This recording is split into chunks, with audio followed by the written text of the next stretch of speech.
Saudara dan saudari sekalian yang terkasih dan dikasihi Tuhan, selamat malam.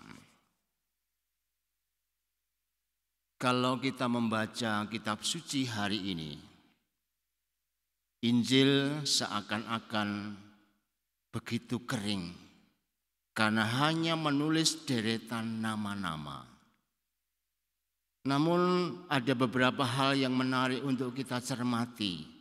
Meskipun kelihatannya kering, tetapi ada makna yang boleh jadi mendalam untuk kita lihat.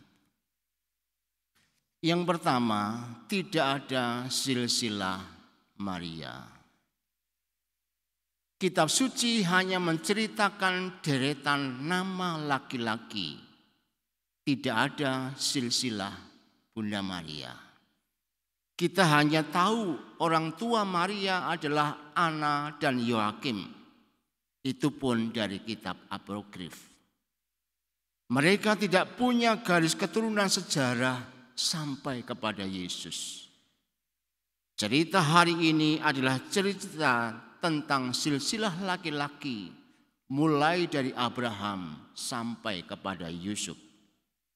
Kita melihat seorang sepenting Maria ternyata tidak memiliki garis keturunan, atau boleh dikatakan Maria muncul secara tersembunyi. Namun demikian, Maria justru menjadi perempuan paling terberkati di antara semua perempuan, dan ia mampu mengenali kehendak Allah yang tersembunyi. Rupanya Allah yang tersembunyi itu akan bisa ditangkap oleh mereka yang kecil dan rendah hati serta tersembunyi. Yang kedua, 3 perempuan dengan catatan khusus dan 1 perempuan dengan catatan biasa. Silsilah Yesus menyebut 3 perempuan yang menjadi korban laki-laki. Yang pertama namanya Tamar. Ia berasal dari Kanaan yang menjanda sebanyak 2 kali. Tamar ini pernah mau dihukum mati, dirajam oleh bangsa Yahudi karena dia hamil tanpa suami. Padahal kehamilannya itu terjadi karena Yehuda. Kemudian perempuan yang kedua adalah Rahab. Rahab adalah seorang mantan perempuan sundal. Kalau dalam bahasa sekarang disebut pelacur. Yang ketiga adalah Batseba, yang di situ ditulis istri Uria, yang dihamili oleh Raja Daud, kemudian melahirkan raja besar, yaitu Salomo. Di antara ketiganya itu ada nama Rut, perempuan dari suku Moab, yang sebenarnya catatannya adalah dia dari suku Moab yang memiliki suatu kebiasaan menyembah kepada banyak dewa yang biasa disebut dengan politeisme. Maka kita melihat di sini Tamar, Rahab, dan Batseba memiliki catatan hitam dalam latar belakang hidupnya. Pertanyaan pentingnya adalah, mengapa silsilah Yesus yang menjadi penyelamat kita juga ada orang-orang yang memiliki latar belakang dengan catatan dalam tanda kutip hitam tadi? Memang hanya Rut yang baik meskipun dia disebut sebagai perempuan asing. Mengapa ini dimasukkan di dalam sejarah Yesus? Inilah pelajaran amat penting untuk kita.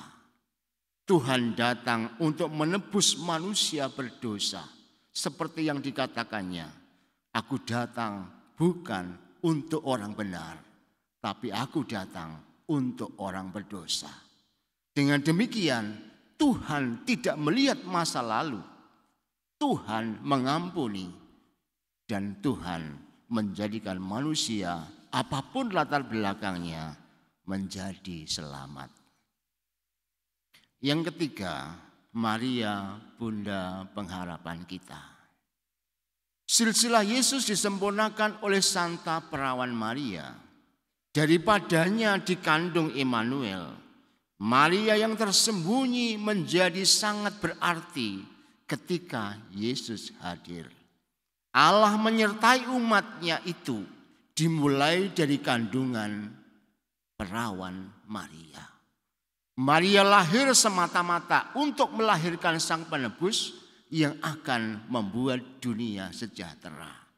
Karena Sang Penebus inilah, maka Maria menjadi perempuan yang tersuci. Oleh karena itu pada novena Natal hari yang kedua ini, kita juga diajak merenungkan peristiwa kelahiran kita. Di situ kita diajak untuk melihat bahwa sebagaimana Maria lahir untuk membawa rahmat bagi dunia, kiranya juga kita dilahirkan di dalam dunia ini untuk menyelamatkan dunia pula. Melalui permenungan novena Natal yang kedua ini, kita ditantang oleh Tuhan bahwa keselamatan dunia ternyata ditanggungkan pada kita. Oleh karena itu, mari kita heningkan diri sejenak.